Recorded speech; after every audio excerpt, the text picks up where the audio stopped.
One of the most important lessons I've learned is that I already have what I need most. Now, as I unpack this, think of it not in a fluffy, sort of you're magical just the way you are context. And instead, let's look at it through a truly practical lens. Hey, life is about connecting dots. And I personally believe there's a way to make almost anything happen. You just need to figure out what dots have to be connected to get there. And, even if this message isn't true 100% of the time, me believing in it, believing it so, has pushed me to find ways to succeed when I otherwise would have walked away. To me, it's a 100% value add. So let's dive in. Let's say you're currently going through a rut in life, just not feeling good about yourself, how things are. Okay, we've all been there in some capacity. You might think about your ideal life and think, well, I have none of that. I have none of those things. I'm not any of those things, right? That's just a different world altogether. And when you look at it in one giant leap like that, you're correct. But again, your job is not to wake up tomorrow and be perfect. Open your eyes and be a god or goddess. Jump out of bed with a PhD and have your life all figured out, right? No, there's none of that. Your job, and this is the point here, is to simply connect dots from one little thing to the next. So again, you're stuck. Let's say theoretically, the road to something better starts with energy. Having to feel good, right? Otherwise, doing anything is difficult. Feeling good, feeling energetic is a baseline. So draw a dot at waking up at a reasonable time, right? Breathing in the morning air, letting the sun hit your face as it comes up in the morning. Boom, dot connected. You did that. You're a little bit better. Next, make a dot at groceries. What are you taking in? How are you fueling yourself? Make a few changes that will have you feeling good about how you are taking care of your body. Boom, you just connected another dot. Next, dot at gym 3 days a week. You get the point, right? These little changes, you're starting to feel like a different person. And you can see how this upward spiral works. None of those three things was a monumental transition. They were small, manageable tasks. And everything of substance is a little change like this. Sometimes that's just hard to see, right? When you're frustrated, when you're looking at what you don't have, when you're comparing yourself to others, when all you see is the delta or the gap between where you are and where you want to be, all that is poison. But true change is about connecting little dots, making little roadmaps, being consistent but patient, expecting more of yourself, but also giving yourself love and grace as you make the journey. And it's from this vantage point that you truly do already have everything you need. It doesn't matter the goal, objective, or pursuit. You have exactly what you need to win. Why? Because you have everything you need to connect that next dot. Always. If only we would stop wasting time looking out, wishing and chasing things we think will solve our problems, when in reality, we walk around with the solution every single day. Jim Rohn used to say, it's not where you're going, it's who you become along the way. And I think this is because as we seek to evolve and grow, we learn to create and connect those dots. We trust ourselves that, look, we don't need one giant leap. We need to step. We need little consistent action, and we're more capable of that than we could ever imagine. And I'll get personal for a second. A goal of mine, I want to be one of the most impactful thinkers and orators of our generation. That invigorates me. It also is a lot, right? Even saying it feels like a lot. As the words come out of my mouth, it feels pretentious, right? Who am I to categorize myself with the best of the best, the nerve, right? But I believe it. And I believe it wholeheartedly to the point that I've bet my life on it. Why? Because I don't need to wake up tomorrow and write like Ralph Waldo Emerson or speak like MLK. I don't need to think like Nietzsche or inspire like Churchill. Nope, not tomorrow. I just need to keep creating those little dots that will bring me closer and closer. I need to find ways to connect them in real time, one day at a time, one dot at a time, and I will do that. And the best part, so can you. I'm not special, no, not in this regard. What am I? I'm a decade into connecting dots. A decade into understanding that I have everything I need to take one step and another and another. And my friend, you are capable of the same. So understand that strange dichotomy of thinking big and small simultaneously. You have to dream big, otherwise what's the point? You dream big because it forces you to ask big questions, pushes you to arrange and rearrange until you have evolved. But when we get caught up in the end result, we forget how to get there. You don't transport to greatness in your endeavor. No, you follow that roadmap of consistent steps. You connect the small, immediately achievable. They are the formula to outcomes that exceed expectations and bend reality. So what do you need to ultimately arrive where you most want to be? Not a miracle. You need a simple understanding. You need to acknowledge that right now, in this moment, you have everything required to build and connect the next dot, and that will always be enough.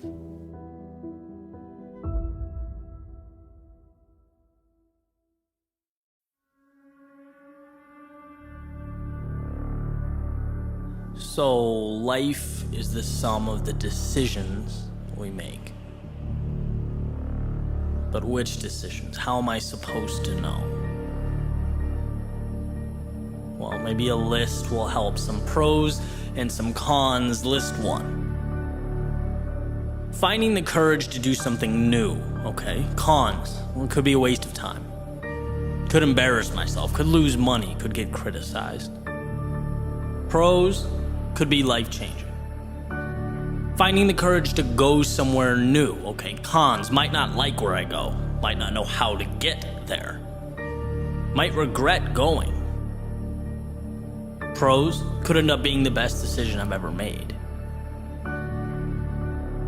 Finding the courage to change myself, okay? Cons, might not like who I become. Might try, fail, and feel worse than I did to begin with. It's possible. Pros, well, I might become exactly who I need to be. So looking at this, it essentially comes down to conserving the old or making the new. Maintaining or capturing the upside.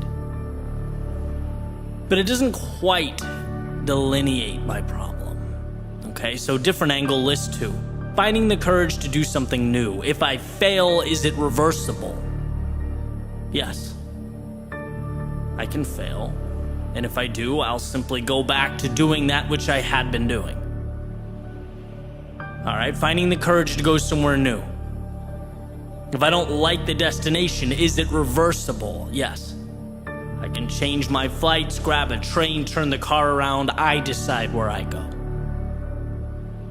Finding the courage to change myself. If I don't like the trajectory, is it reversible? Yes. If I don't like how I'm evolving, I can stop. I can start back at the beginning. Right? Who you are is in your control, okay? So after two lists, the pros have immense upside and the cons, well, they have relatively minor downside and they are reversible. Meaning if I try something I've always wanted to try, go somewhere I've always wanted to go, become the person I've always wanted to be, things could fall apart. But the damage is more annoying than it is life-altering. It's not forever, it's fixable. On the other side, if I hit that home run, my life changes. My world evolves. What's possible expands. And it's not that I will, it's that I could. And doesn't everything start with could? A seed of possibility? An idea that plants roots and when merged with courage and action takes shape? Of course. But most importantly, this information in front of me tells me something pretty incredible. A story with few words and infinite meaning. The key that unlocks some of the most important doors to be opened. And it's this. Most of our inaction, most of our regret, most of our almosts come from cowering amidst possible outcomes that are reversible. Running from potential consequences that we could wipe clean like a dry erase board and try again. The downside, it pales in comparison to the upside. We're running from a slap on the wrist or the momentary anxiety associated with turning down the wrong street, right? That's the takeaway here. That's where the magic lies, not in the possibility that everything could work out, but the realization that if it doesn't, life moves right along. That contrary to the narrative so often making its home in the back of our minds, life has redos. You can screw up. You can reverse track and start again. The only action you can't fix is the one you never take. And well, I'm looking at this list and I just don't see any upside in that. Living is easy. It's my inability to die that kills me. My hesitance to lock my old persona up and place it within the ship's cargo hold, watch it sail away to some far-off place. Maybe for a minute, maybe forever. But the bird has to be uncaged.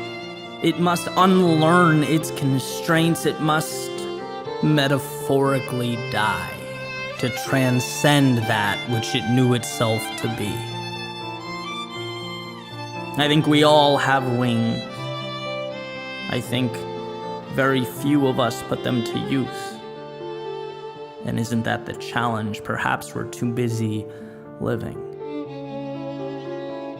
I've always had the ability. Now I've captured the fleeting awareness. Next, I must obtain the courage. Because the rule, the truth, the beacon of light to be followed is we're always one decision away from a totally different life. If dare I decide to take the mask off, that's been so effectively fooling others that I've begun to fool myself. Dare I decide to play new games with new rules, to see life with new eyes, perhaps upside down. But when your sight is finally set on infinity, when you're looking at the clouds while lying on your back, who's right, them or you? Who gets the honor of deciding? And sometimes I wonder how far we need to walk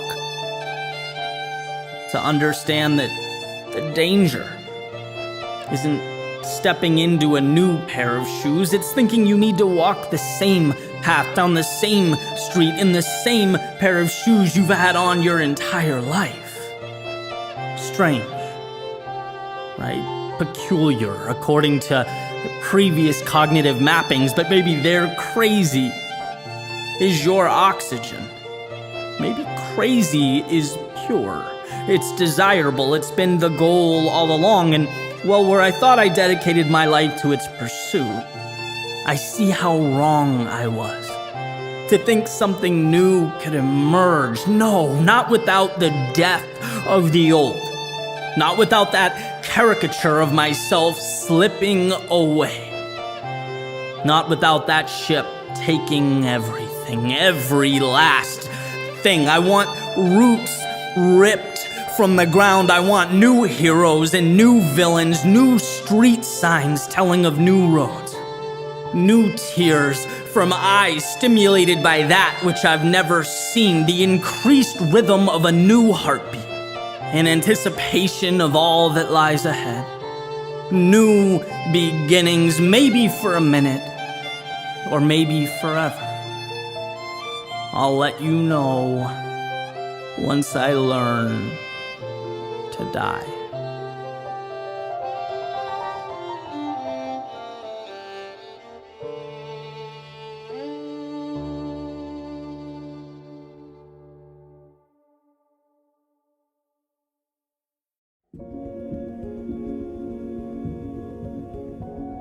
Yesterday I drove out a little bit into North Carolina, parked the car, found a path, and went on a long hike to take in some scenery, think about life holistically, kind of contemplate where I'd go from here and why it matters. Which is always funny to think about, right? The idea of having to carve out time amidst our frantic and often chaotic journey to get somewhere, to, well, define where somewhere is. But I think about that a lot. Our days consist of so much running around that I can easily forget what even my calculated decisions add up to. Why? It's a simple enough question, perhaps one I could ask more. Why? What's with this whole get comfortable with discomfort thing? Why do I place so much emphasis on the quote-unquote path less traveled? Which is a term that, one of my buddies was recently giving me a hard time about using in all my speeches, right? It must mean something to me. It's got me here. But is here better than over there? After all, it's not out of the realm of possibility that I'm the one who's missing the mark. And it's okay to examine that possibility. In fact, that's why I'm here. And I bounced this around in my head as I made my way up the trail and noticed as I looked around, everything just felt perfect. Have you ever had one of those moments where it just seems surreal? The morning was incredible. I loved the sound of the earth under my feet as I took each step, the chirping of the birds in the early morning, the sun making its way through the trees. And I thought, it's amazing that you can live 20 minutes from this feeling and just never experience it. I guess proof that a decision to not go, to do nothing, is still very much a decision. And in this case would have been the less desirable one. I'm glad I went. My phone was in my backpack, and for the first time in a while, I didn't even think about it.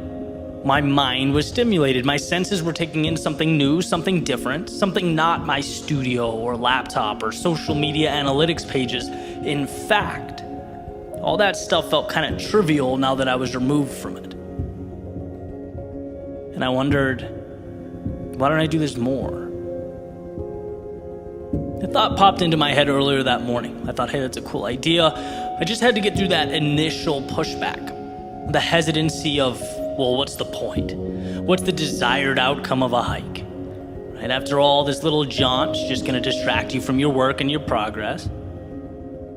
But at that moment, I think you have to just shut out reason for a second. You have to remind yourself that there's value, period.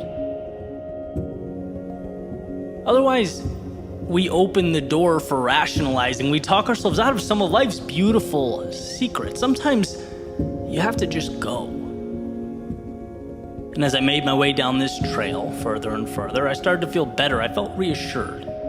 Like I had something that I otherwise wouldn't have had. Something that's my own. And maybe that is it. Maybe that alone is the reason for everything. To collect those incredible things, large and small, that we might not have had. After all, isn't life just an accumulation of memories, of experiences that are spread out like a choose-your-ending children's book? And with so much control over the outcome, I think that matter deserves my attention. In order to acquire the good stuff, whether it's in a different location or context or time in my life, I still learn again and again that to get that, we have to leave some things behind. And that's the essence of life. You usually get out what you put in. And I think about that a lot. I think about the forks in the road I've come across, those same ones, the life-altering decisions. I guess it's only human. Walking away from that promising career that I'd spent my whole life building towards. Every once in a while, sure, I miss the security. Leaving this city and the people that made my life what it was, it still haunts me from time to time, trading permanence and structure for the freedom to condense my life's work into a laptop and take it anywhere in the world. But empowerment can be lonely, right? And I guess I can't help that in the midst of those situations, the easy decision always feels like the wrong one. I've just been pulled by the upside. I gravitate towards this grandiose version of what life could be on the mark that I hope to make. And to me, the scariest thing has always been not having the courage to see more, to explore. The phrase, what if, has always been my adversary, the monster in the closet, and it's a costly one to slay.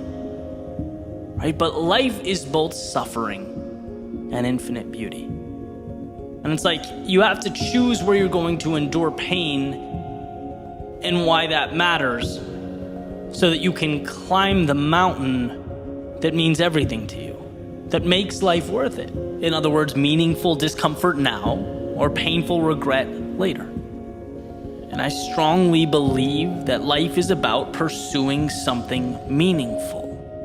And even the triviality of a hike wants to remind me of this truth. I could be at home playing guitar, watching Netflix, relaxing. I mean, that would have been easier. But there's only one way to catch that sunrise over the trees. And that way is not Netflix.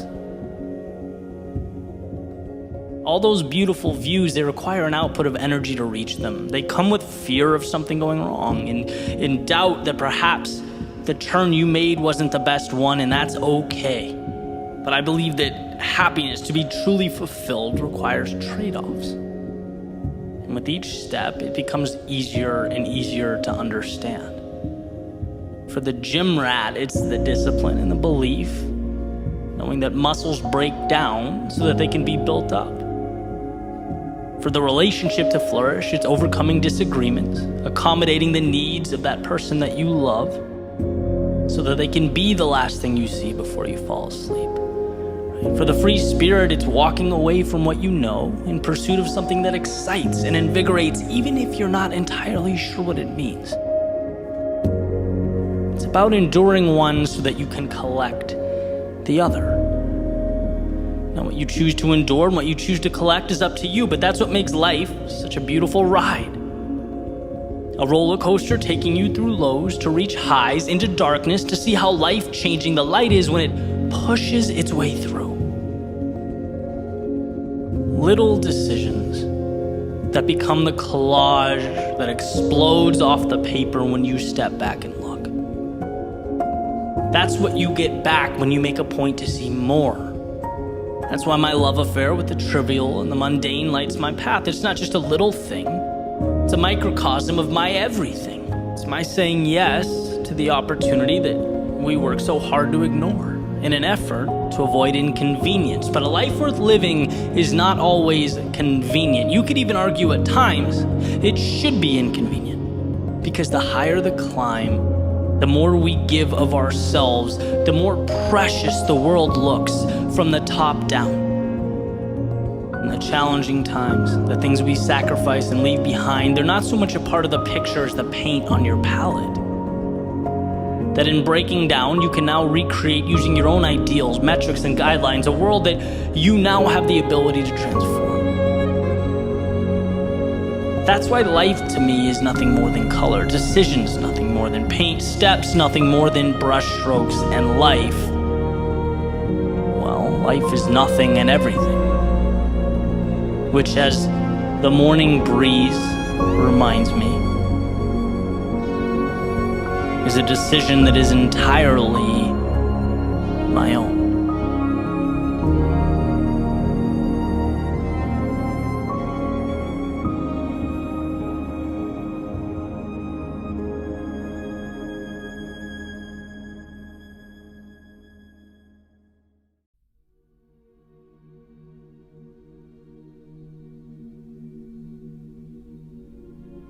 It's not about what happens to you. No one escapes adversity. No one lives free of discomfort or misfortune or struggle. No, it will always be about what you do with what happens to you. In other words, it's not the event, it's the response. Not the obstacle, but the ability to navigate around it.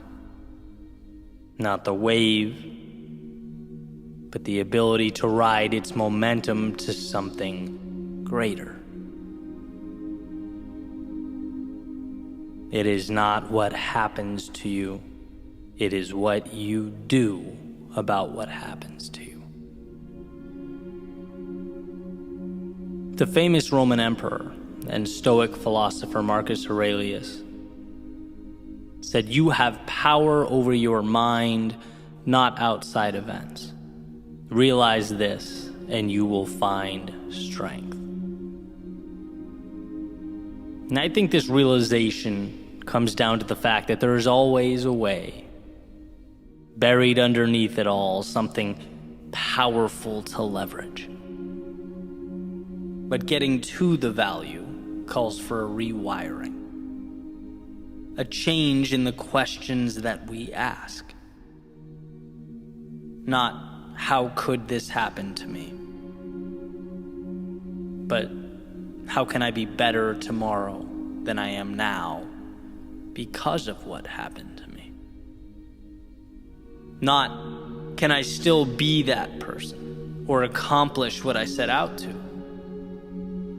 But, I am that person. Now how will I adjust my path so that I get there?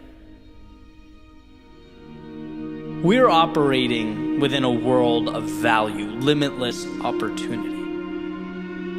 The difficulty simply pushes us to that value faster, expedites the process. It forces us to open our eyes and see that the world works for us.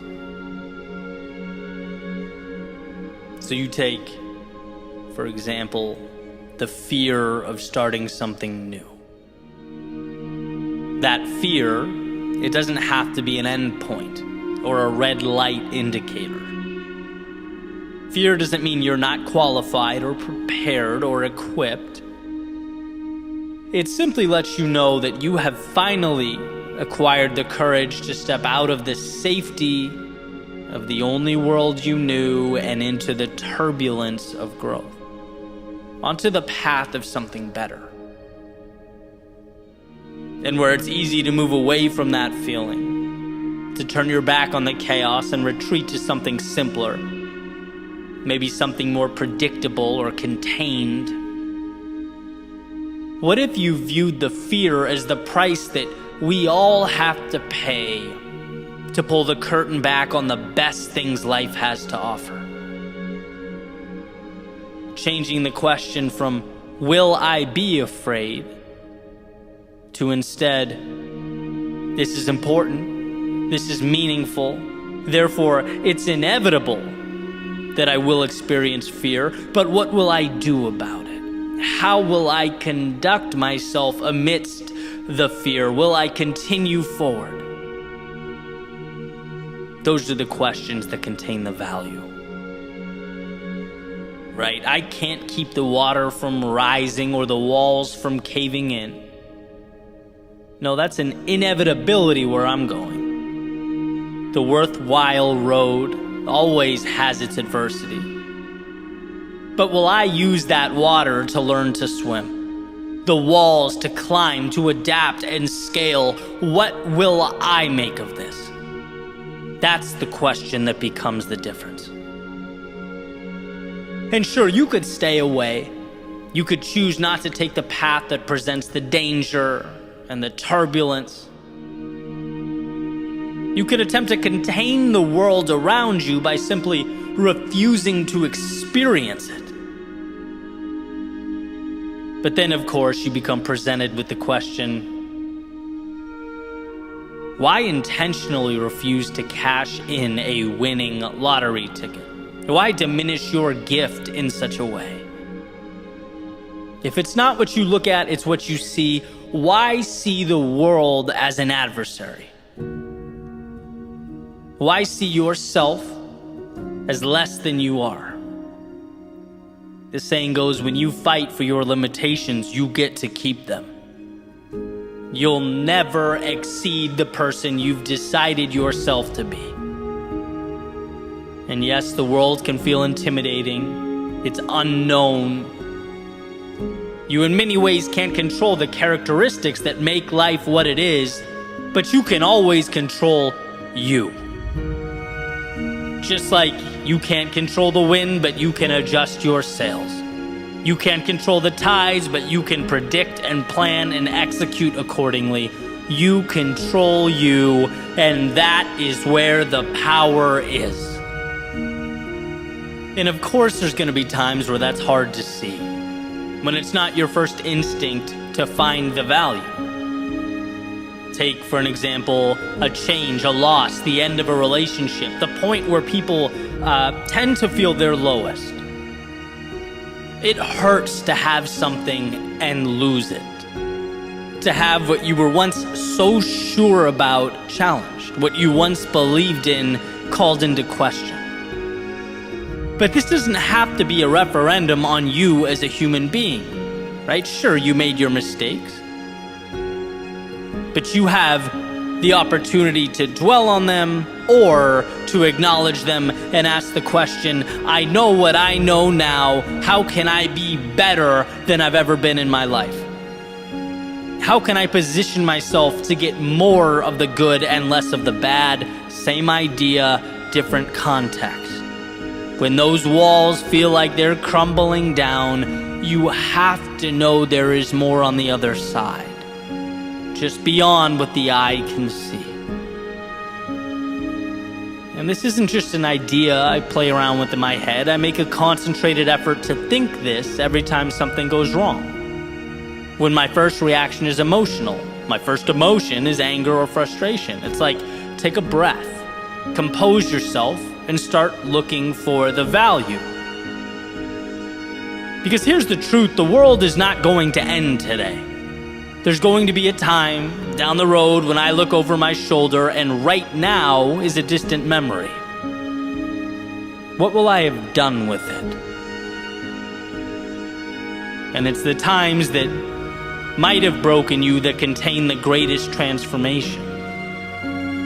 I like to say the greatest tragedies or the hardest times made me who I am today. The losses taught me that I had everything I needed. The failures showed me what I'm capable of enduring.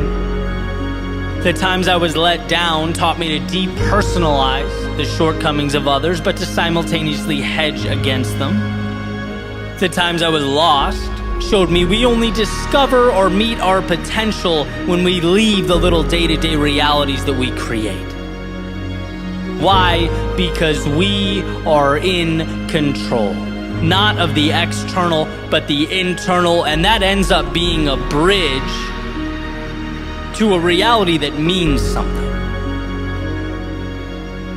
So when you find yourself at the base of a mountain looking up, understand that there are two ways to perceive the climb.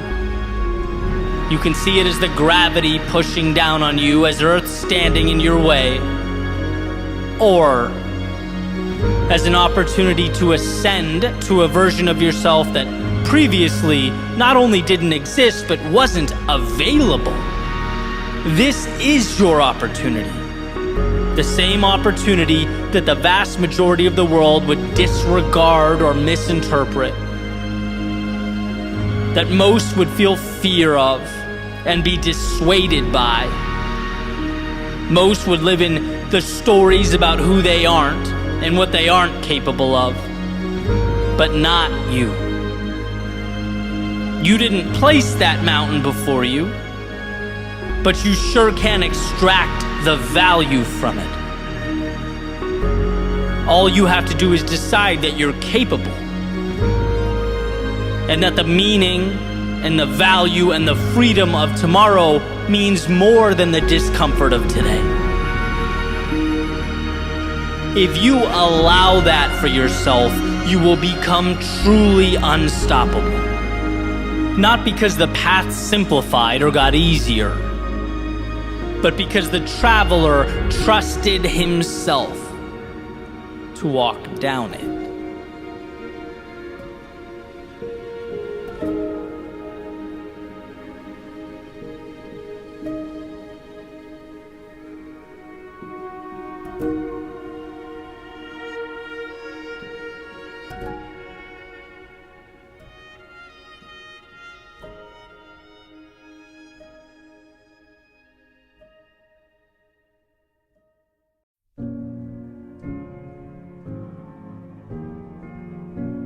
When our backs are against the wall, we're forced to become more. When the clock is ticking, we are tasked with finding answers that hide among us. It's in the darkness we find light, and while lost, we find ourselves. The paradox of life is that from our pain comes our purpose, our evolution, and our greatness. I love thinking back to about 2014, making my way around Boston, having just quit my job, essentially purposeless, clinging to a YouTube channel and a podcast idea that I would name Your World Within. And why? Why do I think back? Why does this mean everything to me? Well, because at the time, I knew nothing. I understood nothing. Nothing about speaking or media, audio, video, nothing about running a business. But more importantly, I knew very little about life and what's truly required to progress in a world with infinite moving parts. I didn't know that my lack of understanding is what made everything feel overwhelming and complex, and that it was up to me to simplify. I didn't know the extent to which I'd have to befriend failure. And that was the most eye-opening realization. Because when you gravitate towards a risk-free existence and you box yourself in, as I had for so long, of course you don't get the upside, but you also don't fail as dramatically either. You know, life was a simple game of cause and effect. Do work, get result, not much room for more than that. And so stepping outside that box in the way that I did changed some rules. I learned some things. First, you can spend time on something, you can exhaust energy on something, and get nothing in the short term for your efforts. And I mean nothing. Unless you count getting your pride stomped on. Unless you count your friends disappearing when you need them most. Unless you count self-doubt and a constant worry about not amounting to anything. I mean, these are very raw, very real human emotions. They tend to arise when we start something new, but in them is also the power. This is where the light bulb turns on and the path emerges. It's where I learned that we only get what we want when we endure what we don't. And what a foreign concept when you think about it, right? It's like, Eddie, take this mic. Go stand in front of this audience and pour your heart out. Your knees are shaking, chest is pounding, but dude, trust me, it'll be good for you. And funny enough, it was. It was because the fear in my stomach became the indicator that something new, something exciting, something more was around the corner. Like Pavlov's dog hearing that bell. Anytime the fear kicked in, I could feel myself getting closer to something meaningful, to a higher version of myself. The pain is an invite. The sheer terror And let's face it, that's what it feels like sometimes. It's an upgrade, disguised as the monster that you think you should be running from, when it is, as I recently mentioned, the adversary you should befriend. We have to change our relationship with discomfort, because our initial understanding, the one that comes stock in our minds, is never sufficient to build anything of significance. Its default setting is to preserve the now, not expand it. And so just like those stock speakers that came in my 1999 Ford F-150 when I was in my early 20s, let's rip it out. Let's customize.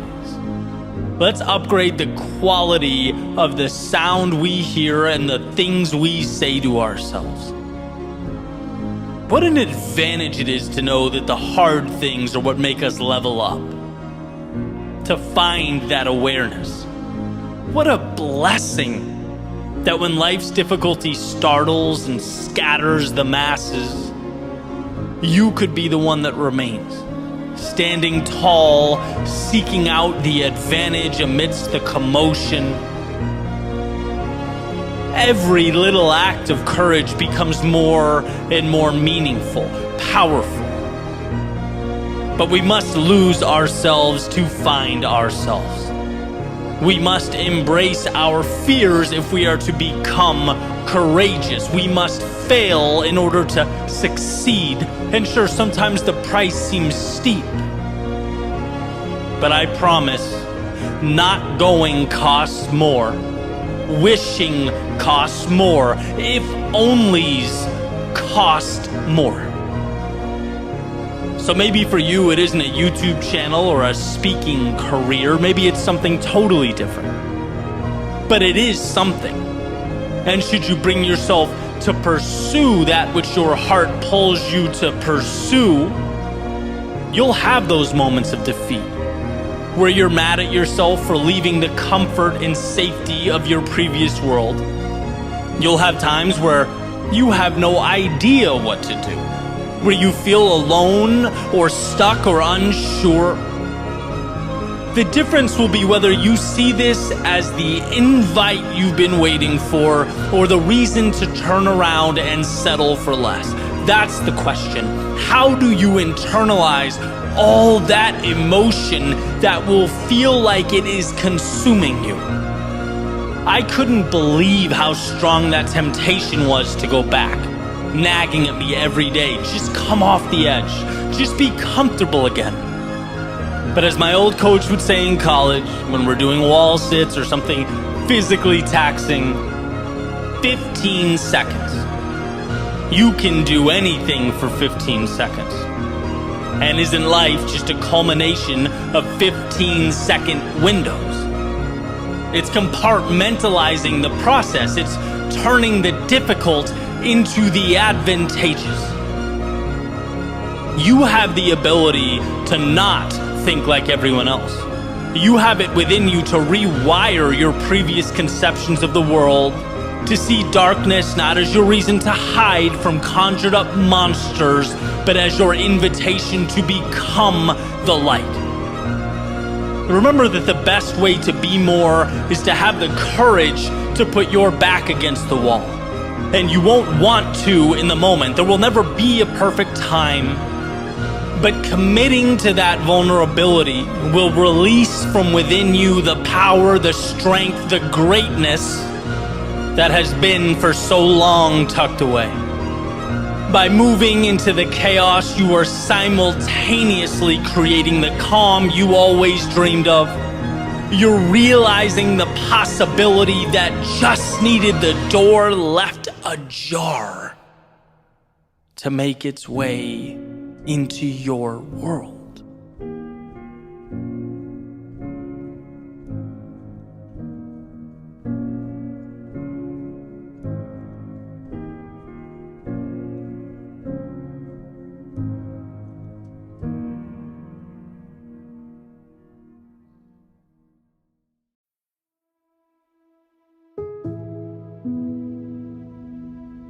Recently, I was thinking about something a friend of mine named Tom told me a few years back. He owns a company in Oklahoma City and was telling me about how someone he'd hired essentially stole from him. And the first question that came to my mind as he was telling the story was, okay, what are you going to do about it? And I asked him the question, and he was kind of quiet for a second, and then asked in his southern accent, Eddie, if a snake bites you, are you going to chase it into the woods to get your revenge? Or are you going to get the medical attention required to save yourself? Basically, are you going to focus on the past? Or on what to do from here forward, right? Basically, he cut ties with the person, but had moved on. Was already thinking about next steps that were best for him, his family, and his business. And I can tell you, since hearing that, it's become an incredibly valuable idea in my life. Especially as you realize that there will never be a shortage of problems. You do what you can to avoid them. You try to steer clear when possible, but adversity will always be a factor. It's about knowing that and stepping into it regardless. It's something that's always intertwined in our development, and I find value in asking myself, is this action I'm about to take conducive to my growth and my happiness, or am I just chasing snakes? Does this just feel good in the short term because I'm angry or I've been wronged or something along those lines? Especially since most harm inflicted on others derive from incompetence, not malice, and I truly believe that. I think very frequently we attribute sinister motives to others when 99% of the time it's sheer stupidity. It's imperfect humans trying to navigate an often complex world. We make mistakes. Now, I'm not suggesting you don't stand up for yourself when you've been wronged or slighted. Of course you should. But the magic is in not personalizing the situation. Right? Possessing the emotional IQ to understand, hey, look, it's not about me, but whether I can salvage the situation from here. And that depends solely on how I choose to look at it. Emerson wrote, people do not seem to realize that their opinion of the world is also a confession of their character. And what a powerful point. The flexibility and the leeway available to us when it comes to making sense of the world speaks to not how the world is, but how the onlooker thinks and interprets. Depersonalizing the situation is one of the greatest superpowers at our disposal. When you're angry and accusatory, you will, as Tom put it, end up chasing snakes. You'll end up breaking things that will need to be rebuilt and uttering words you'll wish you'd never spoken. But the 5 seconds required to pause, to collect yourself, and realize that you're in control is everything. The ability to see the person, the situation, or the world not as an adversary stacked against you, but as an inevitable challenge that must be managed. So how will you choose to manage it? How will you choose to arrange the pieces? And by the way, I'm fully aware a constant theme for my speeches and podcasts and videos is the act of pointing not out at the world, but in at ourselves. My responsibility, my fault, my problem to deal with. I understand just how heavy that is, how hard that can be. Especially when deflecting blame often feels like it would just be a tremendous weight off of our shoulders, when revenge feels like the easy, intuitive move. But again, it's short-term relief. To truly grow, to find the calm and happiness and meaning we long for, it's the internal relationship with ourselves that matters most. It's the ability to say, I may not have created this, or even, I may have made the mistakes that brought this to life, but I can't fix it. until I look at both the situation and my own reflection and proclaim it's mine now. Let the past be the past. Now it's me and the present. And as far as I'm concerned, the present and opportunity, they are always one in the same, so long as we choose to see it that way. It's not what you look at, it's what you see over and over and over again. Is it happening to you or for you? Is it a problem or an opportunity, a setback or a chance to reset? I want to bring to light a story, one that I've told before, but it's so perfectly representative of the conversation. You know, Jim Rohn talking about two brothers in an abusive household, alcoholic father, terrible childhoods. You know, they grow up and both of the sons have families of their own. One is the exact same as his father. He's abusive and he's angry. And the other one is a great father. He's kind, he's loving, he's supportive. And when asked why, the abusive brother replies, "Look at my childhood, right? How could you blame me for this?" The other brother, when asked, responds, "Look at my childhood, right? How could I let myself treat my family the same way?" And in a way, one spent his life chasing snakes, bitter, resentful. The other one asked, "Well, that was terrible, but what can I do to right the wrong?" One personalized it, the other used it as a lever or stepping stone. And this is, of course, a simplification, but I believe every struggle we face in our lives at its core contains some element of this choice. From the little things to the big things, where do I go from here? It's mine now, and I can choose whether to make it better or worse. Chase the snake into the woods or march forward to find the value and right the ship. Remember that when it's hardest, when you least want to. Remember that the present contains every single thing you need to begin a journey to recovery, to growth, to contentment and meaning. You, on your end, though, need to be willing to slow down the moment. Need to be willing to collect yourself and give yourself permission to take that necessary and appropriate step.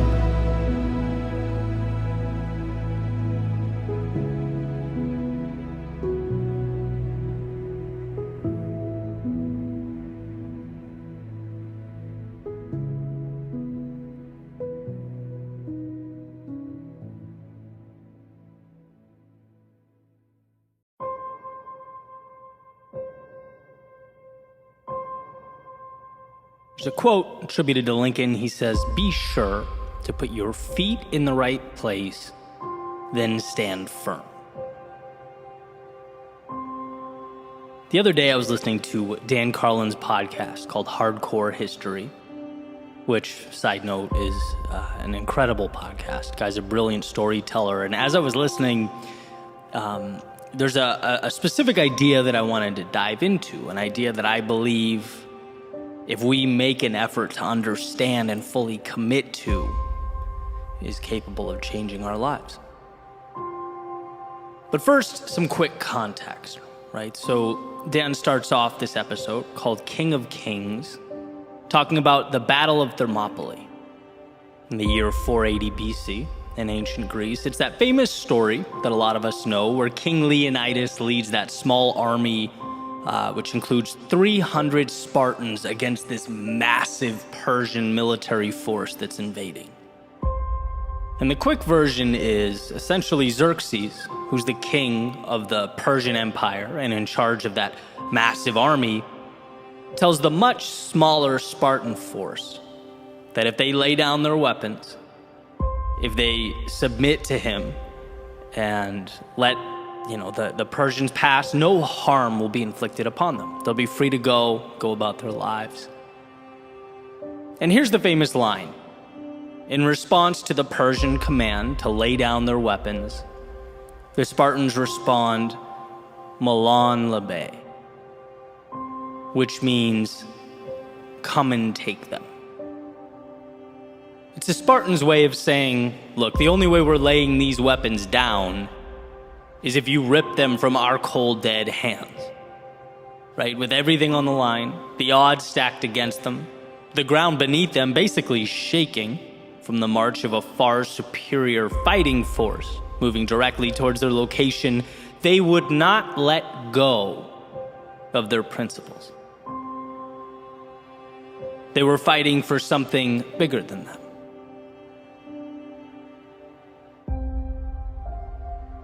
And I couldn't stop thinking about this idea long after I hit pause on the episode.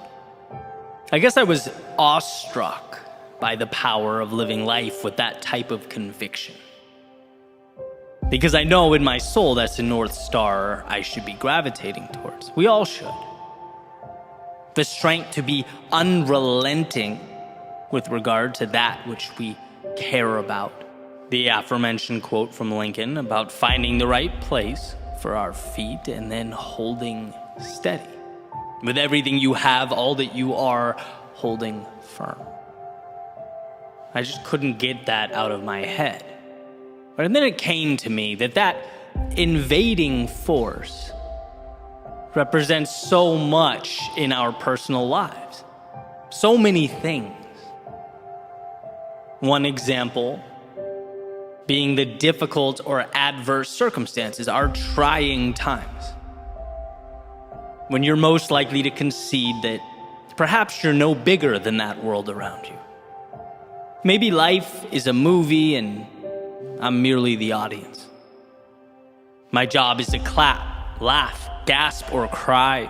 I'm a cog in a wheel, a line in a script, powerless. In which case, you should be reminded of Viktor Frankl's famous observation that everything can be taken from a man but one thing, the last of the human freedoms, to choose one's attitude in any given set of circumstances, to choose one's own way. In other words, the outside world may change. It may evolve, but it will never have power over how you choose to internalize and view what's happening. That's innately yours. So when the circumstances feel like they demand more than you can give, when they suggest you leave your interpretation of life behind, the correct response is, as the Spartans defiantly said, come and take it. That army could represent a pushback against your values, the pillars of your individual foundation that you feel, amidst all the pressure, tempted to let go of. After all, it's easier to retreat than stand toe-to-toe with others. It's easier to abandon than it is to defend, at least in the short term. But as Victor Hugo writes, you have enemies, good. That means you've stood up for something sometime in your life. The enemies obviously not being the point. I'm a believer in the conservation of enemy approach to life. Allies just pragmatically get you a lot further, but here's the reality. Anyone who stands for something will undoubtedly create divide. They'll be criticized and condemned.